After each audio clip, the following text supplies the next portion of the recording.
Nabuhay na sila, hindi na sila pinapayagan doon kasi nagkaroon na ng activity sa loob. So may nakabantay na doon, meron lang itinatay yung tubo sa gitna ng Baho de Masinloc. Ito ang naging pahayag ng mga sibilyang Pilipino na pumalawat sa West Philippine Sea nang dahil sa nakita nilang bagay na kahinahinalang ibinao ng China nang marating nila at nakapasok sa 20 nautical miles ng Baho de Masinloc.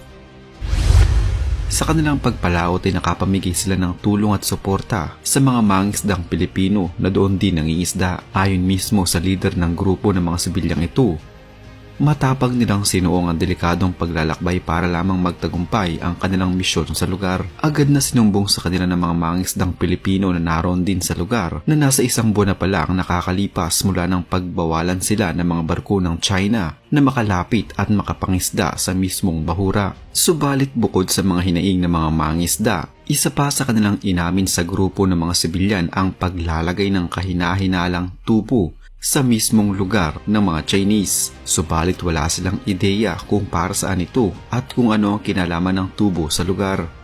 Hindi na nila ito naosisa dahil na nga sa pinagbawalan silang lumapit sa naturang bahura. Ayon pa sa mga mangingisda, pinalibutan na dinumano ang paligid ng bahura ng mga Chinese vessels. Ayon sa kanila, ay 4 ang nagbabantay na barko sa bukana o mismong pintuan ng bahura, habang nasa 5 naman ang nasa loob mismo ng bahura na hindi din nila alam kung ano ang ginagawa nila doon.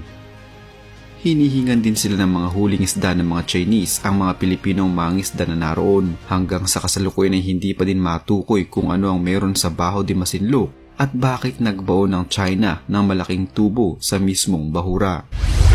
Tila pinagbabawalan ng ating mga mangingisdang Pilipino na makapangisda sa sarili nating teritoryo. Hindi din nila hinahayaan